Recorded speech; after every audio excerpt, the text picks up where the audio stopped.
कि भट्ठे पे जिन श्रेणियों के काम बताए गए हैं, सरकार की ओर से जो न्यूनतम मजदूरी तय की जाती है, उससे कम मजदूरी किसी भट्ठे मालिक को नहीं देनी है।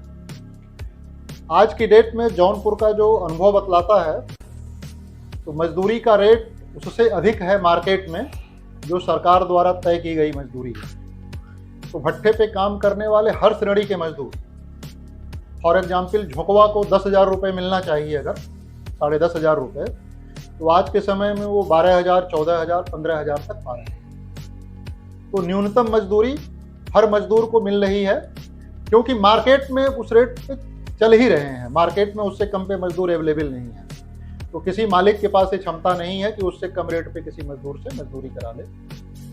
अगर मालिक समय पे मजदूरी का भुगतान नहीं करता है, तो हर मजदूर के पास शिकायत करने का विकल्प है। इस विकल्प का उपयोग होता भी है, कई बार सही सेंस में होता है। बॉन्डेड लेबर विजिलेंस कमेटी बनी रहती है एसडीएम की अध्यक्षता में, और उसमें हर ग्रुप के लोग रिप्रेजेंटेटिव हैं।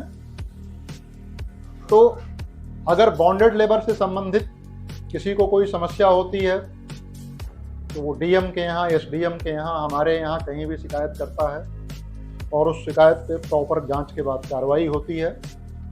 तो कम मजदूरी मिलना या किसी भट्ठे मालिक द्वारा मजदूरी न देना आज की डेट में रेयर केस में पॉसिबल तो हो सकता है, अदरवाइज संभव नहीं है, प्रैक्टिस में भी नहीं।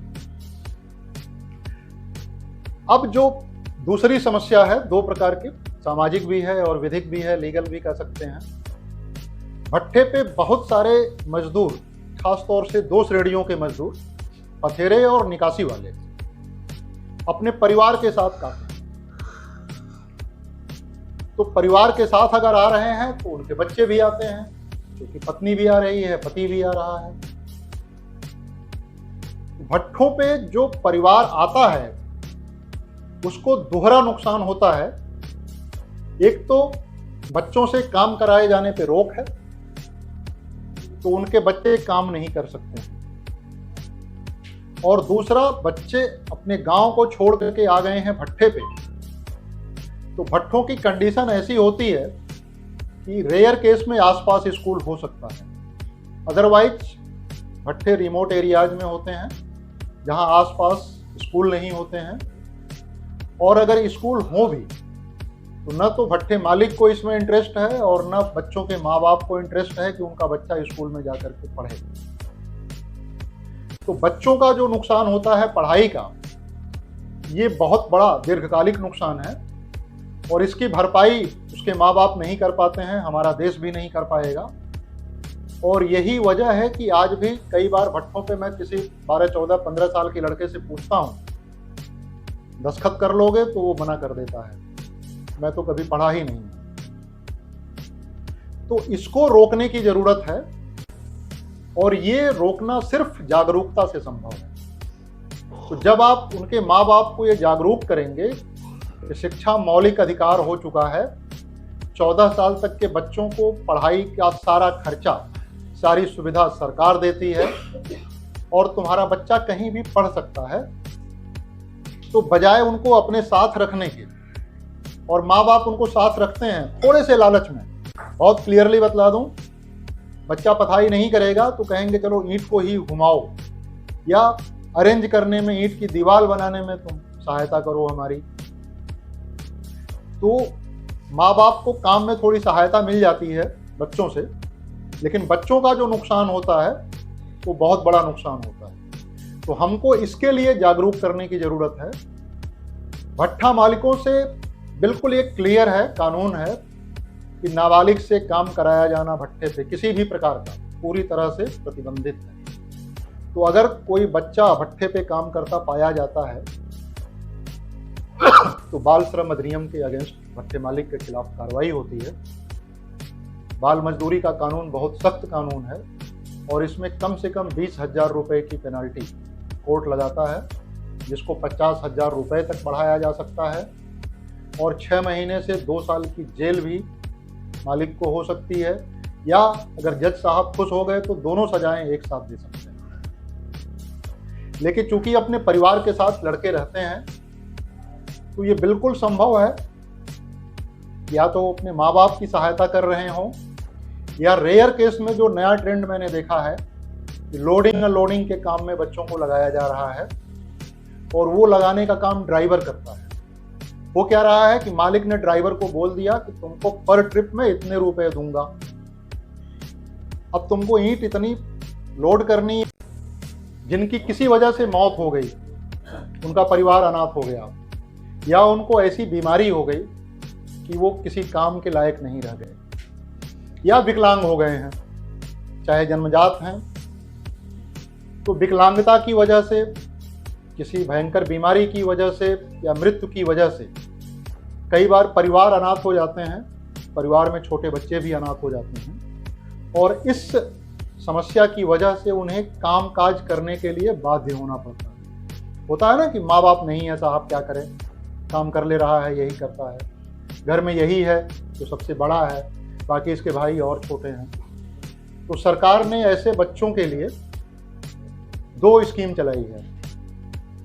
एक स्कीम हमारे यहाँ से चलती है, देंगे, लड़की है तो 1200 रुपया देंगे, और ये हम उसको पढ़ाई के असिस्टेंस के नाम पे देते हैं। पढ़ाई आपको पता है निःशुल्क होती है, 6 तक तो, कक्षा 5 तक तो होती ही है, अब तो 8 तक होने लगी है। तो अगर कोई ऐसा बच्चा आपके संज्ञान में है जो इन कारणों से अनाथ हो गया हो, और उसकी वजह से उसको कहीं कामकाज करना पड़ रहा है, कहीं मजदूरी करनी पड़ रही है, तो ऐसे बच्चों का विवरण आप हमारे यहाँ दीजिए, तो हम उनको उस योजना का लाभ दिलाए जाने की कोशिश करेंगे। उसका एडमिशन हो जाएगा सरकारी स्कूल में, जहाँ वो चाहेगा, उसके गांव के स्कूल में हो जाएगा, और हर साल या तो हम एक मुश्त दे देंगे उसको 12,000 रुपया, लड़का अगर है तो, लड़की है तो उसके हिसाब से 1200 के, और जब वो कक्षा 8 पास कर लेगा तो 6,000 और देंगे, कक्षा 9 पास करेगा तो फिर 6,000 देंगे, और कक्षा 10 पास करेगा तो फिर 6,000 देंगे, यानी 18,000 रुपया प्रोत्साहन देंगे, और हर महीने 1,000 रुपया, जब तक उसकी उम्र 18 ना हो जाए या कक्षा 10 ना पास कर ले। कक्षा 10 पास कर लेगा फिर वो अपना काम करने के लिए स्वतंत्र है। तो अगर कोई ऐसा मजबूर परिवार है, मजबूर बच्चे हैं, और ये सहायता हम एक परिवार में 2 बच्चों तक को दे सकते हैं, 2 भाई हो सकते हैं, एक भाई और एक बहन हो सकता है, 2 बहनें हो सकती हैं।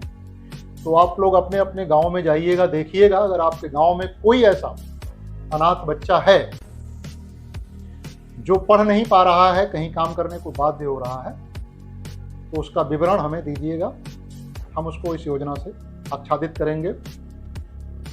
जो महिला एवं बाल विकास विभाग है, वहाँ से भी मुख्यमंत्री बाल सेवा योजना संचालित होती है, या कई लोग उन बच्चों को गोद ले लेते हैं, और वहाँ से भी उनको सहायता मिल सकती है। तो जो पूरी तरह से अनाथ हैं, उनको लिए भी सरकार की ओर से कुछ योजनाएं ऐसी हैं जो उनके भविष्य को सुधार सकती हैं, संभाल सकती हैं, संवार सकती हैं। और हम लोगों का यही रोल है कि समाज में कुछ अपेक्षित सुधार ले आएँ। सरकार की मंशा भी हमारी यही है कि समाज और उन्नति करे। और इसी के साथ मैं अपनी बात समाप्त करता हूँ। अगर अब भी कोई बात रह गई हो, किसी के मन में कोई प्रश्न हो, तो आप बेझिझक पूछ सकते हैं। वर्कशॉप है ये, और वर्कशॉप में कन्वर्सेशन होता है। जी मैम।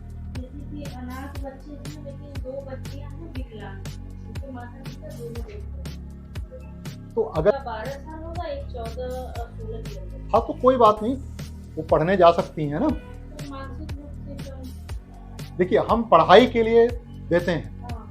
मानसिक विकलांगता का इलाज चिकित्सालय के लिए। जैसे उनके लिए कोई पढ़ाई का वैसा अवसर, मैंने कहा ना कि स्पेशल स्कूल में उनको जाना पड़ेगा, और स्पेशल स्कूल कम होते हैं, जिले लेवल पे मिलते हैं एक आध। तो उनके गांव के लेवल पे तो ऐसा कोई स्कूल नहीं है जहाँ पे वो जा सकें, तो उनको जिले लेवल पे आना पड़ेगा। और जब वो अनाथ हैं तो वो आ पाएंगी, और अगर वो वहाँ के स्कूल में पढ़ने के लायक हैं, तो अगर उनका आप डिटेल हमें दें और वो पढ़ने के इच्छुक हों, पहले कुछ पढ़ी हैं तो मतलब फिर तो उनको इनिशिएट करना पड़ेगा ना कक्षा 1 से। तो कक्षा 1 में उनका एडमिशन आप करवाइए, और लाभ उन्हीं को मिलेगा जो स्कूल जाते हैं। यानी मैं उन्हीं को लाभ देता हूँ जिनकी 70% अटेंडेंस हो हर माह। तो अगर स्कूल खुला 20 दिन, तो जो 14 दिन तक क्लास जाएगा उसी को मैं दूंगा पैसा। अगर 14 दिन से कम गया है बच्चा या बच्ची, तो सिर्फ एडमिशन करवाने से उसे लाभ नहीं मिलेगा, क्लास जाना पड़ेगा, अटेंड करना पड़ेगा क्लास। 70% अटेंडेंस हर महीने अगर है तो हम देंगे हर महीने का। अगर 1 महीने का होगा तो हम 1 महीने का पैसा देंगे, बाकी 11 महीने का पैसा नहीं देंगे। तो इस तरह के अगर हैं, मेरे कहने का मतलब भाषा के अभी ये नहीं है। ये विकलांगता के लिए अलग स्कीम समाज कल्याण वगैरह से चलती होगी, आप ट्राईसाइकिल वगैरह के लिए एफर्ट कर सकती हैं दिलाने के लिए। मानसिक रूप से, दिमागी रूप से, तो बाकी हाथ पैर तो दिमागी रूप से देखिए 2 चीज़ें हैं ना। एक तो उनके इलाज की कोशिश आप कर सकती हैं। हमारे सोसाइटी में या इंडिया में मानसिक बीमारी को बीमारी लोग नहीं मानते हैं, पागल घोषित कर देते हैं। उसकी अगर सुधार भी संभव है तो भी लोग नहीं कोशिश करते हैं, इलाज तक नहीं करवाते हैं। तो एक बार अनाथ बच्चा है, 3-4 साल पहले उसके पिताजी की डेथ हो गई और बच्चे छोटे हैं, कोई 10 साल का है, कोई 12 साल का, और 4 बच्चे हैं, उनके लिए क्या बच्चों के लिए है चारों को मिलेगा? यार, मैं सरकार की क्या मंशा है, आबादी नियंत्रण, तो दो छोटे बच्चों को मिलेगा कि बड़े बच्चों? वो उस पर डिपेंड करता है जो पढ़ने जाएंगे। अब सपोज कर लो कोई 4 साल का बच्चा है, वो तो स्कूल जाएगा नहीं, तो हम उस बच्चे को सेलेक्ट करेंगे जिसकी उम्र 8 साल या 9 साल या 10 साल है। 4 साल का बच्चा कोई काम भी नहीं कर पाएगा, उसको कामकाजी बच्चा आप नहीं मानोगे ना। तो आप सिंपल कॉमन सेंस अप्लाई कीजिए, 8 साल से अगर नीचे की उम्र है तो हम उसको छोड़ देंगे क्योंकि वो कामकाजी नहीं होगा। तो हम 8 से 18 के बीच में जो होंगे उनको प्राथमिकता देंगे। और हाँ, बिल्कुल आपका सवाल रह गया था, वो एस्पेक्ट रह गया था।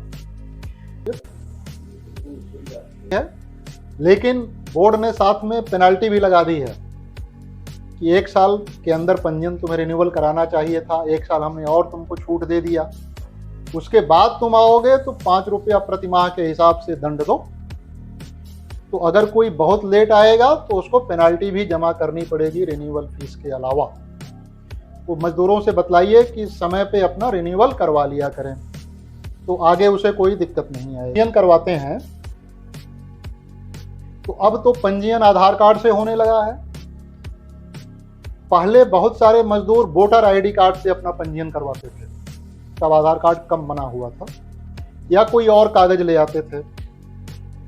तो वोटर आईडी कार्ड में क्या नाम है आप में होना चाहिए, क्योंकि कई बार हमने रामदेव यादव के नाम से पैसा भेजा, अकाउंट में सिर्फ रामदेव लिखा है तो पैसा वापस आ गया। तो सर के लेवल की बात मानेंगे, ये एक साथ बीच को भी अलग अलग मान लेता है, ये 2 नाम है, उसको भी अलग मानता है।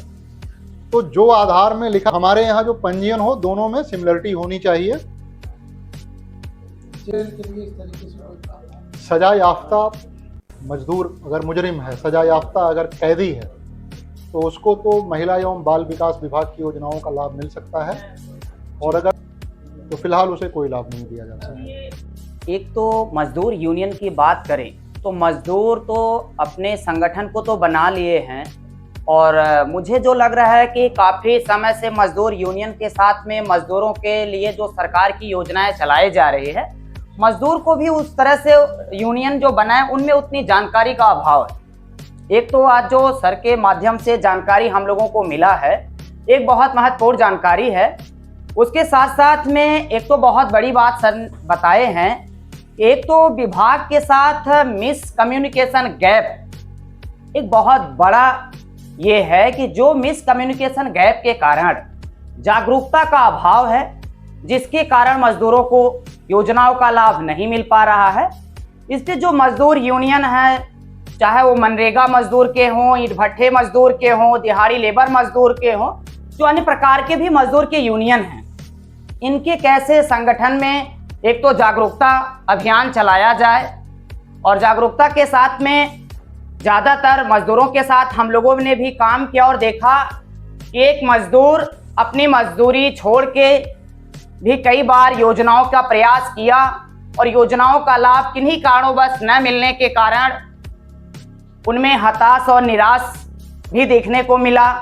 दूसरे साथ साथ ये है कि मजदूर जब काम कर रहे हैं तो जो यहाँ पे यूनियन के साथी हमारे बैठे हुए हैं, स्वयंसेवी संस्था के लोग बैठे हुए हैं, ग्राम पंचायत के प्रतिनिधि बैठे हुए हैं, तो एक तो ये है कि उनके साथ कैसे विशेष तौर से जागरूकता अभियान चलाने की ज़रूरत है। मजदूर अगर दिन में नहीं मिल पा रहे हैं, काम करने में व्यस्त हैं, मजदूरी का बहुत बड़ा संकट है आज के समय में, उनके साथ कैसे सुबह शाम रात्रि चौपाल कैसे किस तरह से मजदूरों के साथ बातचीत करें, योजनाओं के प्रति जागरूकता करें। अभी साथियों मैं बताना चाहूँगा, दिवाली के पर्व पे बहुत से रंग गुलाल उड़ाए गए, होली के त्यौहार पे बहुत से रंग गुलाल उड़े हैं। क्या जो हमारे यूनियन के साथी हैं इन सारी योजनाओं को लेके जगह जगह पे सार्वजनिक स्थानों में, गलियों में, दीवारों पे कैसे दीवार लेखन करें, योजनाओं के प्रति पंपलेट, पोस्टर कैसे जागरूकता किया जा सकता है। उसके साथ साथ में छोटे छोटे कैंप गांव में, लेबर अड्डों पे कैसे लगाया जाए और कैसे पूरा प्रयास किया जाए कि आज भी जो मजदूर पंजीकृत से वंचित हैं कैसे उन्हें 100% पंजीकरण कराया जाए। और जो नवीनीकरण का एक बहुत बड़ा सवाल आ रहा है कि नवीनीकरण नहीं हो पा रहा है, तो उसके बारे में सर भी विस्तार से बता दिए।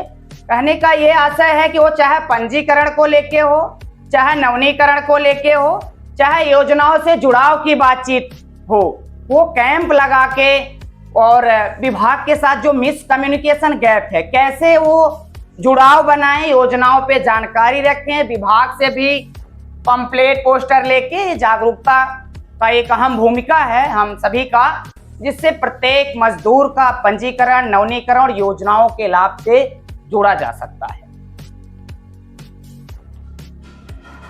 ये हम सभी का एक बेहतर प्रयास होगा कि जिससे मजदूरों को जो हित के लिए उनके लिए योजनाएं चल रही है, वो चाहे राज्य सरकार की हो चाहे केंद्र सरकार की है, कि हम कैसे जागरूकता के माध्यम से उनके तक योजनाओं की पहुंच को बढ़ा पा रहे हैं। सीख सकते हैं या किसी दिन हम फिर भी साइट चालू होने पे एक साथ बैठ सकते हैं कि कैसे इन जो बारीकियां हैं कैसे हम उन सिस्टम की बारीकियों को जानें, समझें और हम जैसे अपने और क्षेत्र में युवाओं को कैसे मोबाइल के माध्यम से उनको जागरूक करें। उनके लिए हम ग्रामीण स्तर पे कैसे कार्यशाला, ट्रेनिंग, प्रशिक्षण का आयोजन करें, कैसे उनमें ये जागरूकता ले आ पाए और प्रत्येक युवा, प्रत्येक मजदूर यूनियन संगठन के साथी सभी लोग मिलकर इस प्रयास को जारी रखें, तो शायद योजना से सारे मजदूर जुड़ाव हो जाएगा। उसके साथ साथ मैं एक चीज और जोड़ना चाहूंगा जो बहुत महत्वपूर्ण भूमिका सर द्वारा बताया गया है कि जो शिक्षा को लेके कि जिन ग्राम पंचायत में हम रहते हैं या जिन ग्राम पंचायत में ईंट भट्ठे हैं, जिन ग्राम पंचायतों में हमारा कार्य क्षेत्र है, जहां तक हम काम को कर पा रहे हैं, तो अभी स्कूल चलो अभियान चल रहा है, नामांकन शुरू है। जो भी भट्ठों पे मजदूर के बच्चे हैं, वो चाहे भट्ठे ही मजदूर न हो, जो ग्रामीण इलाकों में भी मजदूर के बच्चे हैं आज भी शिक्षा से वंचित हैं, तो हम सभी का पूरा दायित्व है, पूरा प्रयास करें हम लोग कि पूरे सारे के सारे बच्चों का विद्यालय में नामांकन कराएं। बात करते हैं आधी आबादी पूरा हक। यहाँ पे हम देख पा रहे हैं कि महिलाओं की जो जेंडर की बात कर रहे हैं 50% होनी चाहिए थी, जो कि नहीं है। और अच्छा लगा मुझे यहाँ आके कि मुझे अवसर मिला। जैसा कि ये सब योजनाओं की बात कर रहे हैं, तो CWC में हम अभी जो काम कर रहे हैं या हम काम करेंगे वो खासकर बच्चों के लिए है कि पॉस्को एक्ट के तहत अगर किसी भी बच्चे के साथ कोई छेड़छाड़ या रेप का मामला आता है, तो एक तो उनको ये बात कहने में, लोगों तक पहुंचाने में या इसका कंप्लेन करने में ये बाहर ही निकालना बहुत मुश्किल है। और खासकर बच्चा जैसे उनको समझना है कि हमारे साथ ये क्या हो रहा है। तो इसके लिए हर थाने पे एक सहायक व्यक्ति नियुक्त किया गया है, जिसमें उनके केस लिखवाने से लेके उनको न्याय दिलाने तक उनकी पूरी मदद करेंगे। और इसमें उनको डरने की ज़रूरत नहीं है। और ये हमारे जितने भी साथी हैं अपने यहाँ अपने क्षेत्र में अपने फील्ड में जाके लोगों को ये अवगत कराएं कि इस तरह की भी व्यवस्था है और ये बात आगे आनी चाहिए। जी, धन्यवाद।